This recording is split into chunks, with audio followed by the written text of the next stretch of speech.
Sebelum melanjutkan, jangan lupa subscribe dulu. Terima kasih. Bab 21. Dia sangat licik, pasti mengerikan bagimu. Bukankah kamu terlalu sensitif?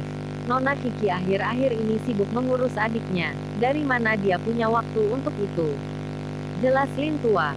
Akan lebih baik jika dia tidak melakukannya. Saya hanya berharap dia tidak berkomitmen pada suatu hubungan terlalu dini. Su Zipei berkata dengan sedikit cemas. Apakah kau akan memberitahu tuan muda kita? Kiki selalu mendengarkannya. Saat ini, Su Zipei percaya bahwa Kiki memuja Seng Xiao sebagai saudara kandung, bukan sebagai kekasih. Hal itu membuatnya tenang karena Seng Xiao tidak pernah tertarik pada Kiki, karena tipe wanita Seng Xiao adalah wanita yang seksi dan terus terang dari apa yang dapat dilihatnya. Dan tentu saja bukan gadis muda seperti Kiki. Kau benar, aku harus memperingatkan Tuan Muda Seng. Itu adalah masalah yang tidak boleh ditunda. Dengan pemikiran itu, Su Zipei membangunkan Seng Xiao dari alam mimpinya pagi-pagi sekali. Dia menerima telepon sambil menahan amarahnya. Maaf, Tuan Muda Seng. Apa aku membangunkanmu? Ada sesuatu yang terjadi pada Kiki. Seng Xiao duduk di tempat tidurnya yang putih bersih, memperlihatkan tubuh bagian atasnya yang berotot dan seksi. Tidak juga, tapi ada sesuatu yang perlu kubicarakan denganmu. Ceritakan saja. Aku curiga dia terjebak cinta monyet. Su Zipei berkata dengan serius. Seng Xiao menjadi gelap karenanya. Mengapa kamu mengatakan itu? Dia bertanya.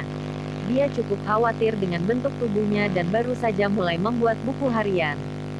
Bukankah itu hal yang biasa dilakukan gadis muda ketika mereka jatuh cinta? Su Zipei berkata, mengungkapkan kecurigaannya. Aku tahu dia sangat mengagumimu, aku tahu itu tanpa dia memberitahuku hal itu, tapi itu juga alasanku berharap kamu bisa memujuknya untuk tetap fokus pada studinya. Dia baru saja meninggalkan keluargamu, dan dia harus tetap bekerja keras untuk mengendalikan hidupnya mulai sekarang. Seng Xiao tersenyum pelan. Nona muda itu benar-benar punya banyak hal dalam pikirannya. Benarkah? Aku akan mengawasinya. Tenang saja. Baiklah. Su Zipei menghela napas lega saat menerima jawabannya, meskipun ia tidak menyadari bahwa ancaman terbesar justru ada di seberang telepon. Mengapa Su Zipei percaya bahwa Mu Kiki mengagumi seseorang di sekolah? Itu karena dia tidak tahu bahwa Mu Kiki dan Seng Xiao sering bertemu tanpa sepengetahuannya. Bahkan, dia tidak tahu bahwa Seng Xiao sering naik mobil Patualin. Saat Seng Xiao menutup telepon, dia tertawa pelan. Entah mengapa dia sedang dalam suasana hati yang sangat baik, meski sebenarnya dia terbangun dari tidurnya. Wanita muda itu benar-benar terlalu banyak berpikir, khawatir dengan bentuk tubuhnya. Tampaknya dia belum benar-benar mengetahui selera pria itu. Lagi pula dia tidak pernah menyukai cewek seksi. Tapi kalau dipikir-pikir, apakah dia benar-benar objek kasih sayang wanita itu? Suasana hati Seng Xiao menjadi suram saat memikirkannya. Jika dia tahu bahwa Mu Kiki dekat dengan seorang anak laki-laki, dia mungkin akan. Hanya dengan pikiran itu, dia merapikan dirinya, mengenakan pakaiannya dan pergi. Lagi pula, dia bisa saja menggunakan alasan bahwa mobil Ma mogok selama beberapa hari. Dia meminta Patualin untuk menjemputnya, sehingga Mu Kiki bisa melihat pria yang ingin ditemuinya di dalam mobil. Pria yang menjadi sumber semua keberaniannya. Mobilmu masih diperbaiki. Mu Kiki tertawa. Namun, Seng Xiao mengabaikannya dan bertanya dengan serius, Mu Kiki. Apakah kamu ingat mengapa kamu kuliah di Eton? Tentu saja. Kenyataannya adalah Seng Xiao tidak ingin bertanya tentang itu, tapi tidak mungkin dia bisa memunggungi Su Zipei gitu saja.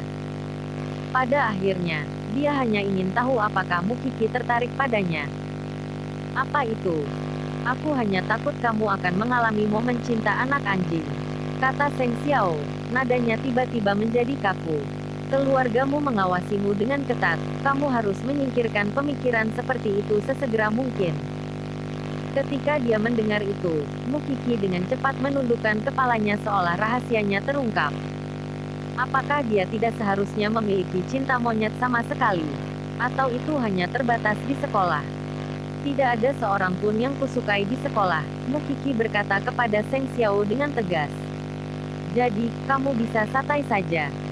Baiklah. Seng Xiao mengangguk puas karena itulah jawaban yang dia inginkan. Sementara itu, Mukiki sendiri juga bersikap sedikit picik. Dia menjawab sesuai pertanyaan Seng Xiao, bahwa dia tidak jatuh cinta pada seseorang di sekolah. Itu tentu saja tidak berarti dia tidak mempunyai perasaan terhadap seseorang di luar sekolah.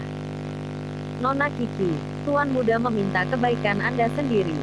Bahkan Nona Su mengkhawatirkanmu.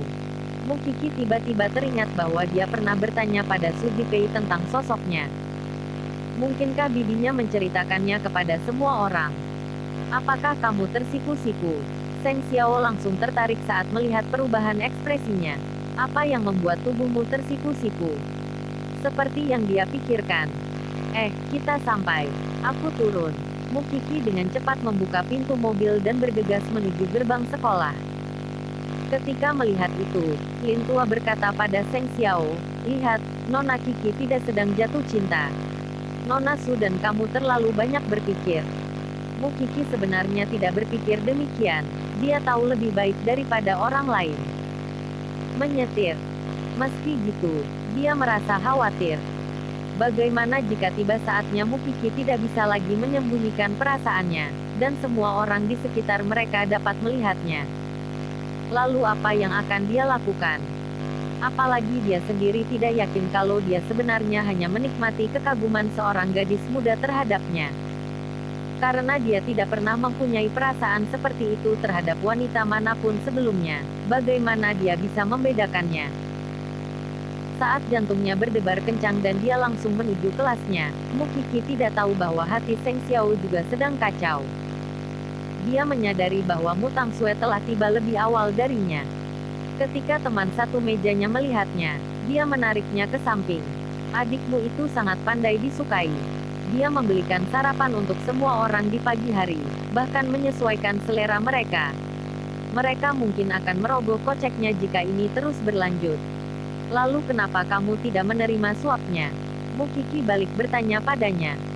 Kami berbagi meja. Apa yang akan terjadi padamu jika aku tidak memihakmu? Mukiki menyeringai dan menepuk bahunya. Aku tahu kamu baik padaku. Saya akan mengingatnya. Tetap saja, mengapa kalian berdua gitu berbeda? Dan bukankah dia jelas-jelas sedang menyerangmu? Dia membelikan sarapan untuk semua orang kecuali kamu. Dia sangat licik, pasti itu sangat buruk bagimu. Jadi apa? Dia akhirnya akan tahu bahwa ada hal-hal yang bisa kulakukan yang tidak bisa dia lakukan. Mukiki berbalik dan menatap Mu Tangsue dengan sangat provokatif.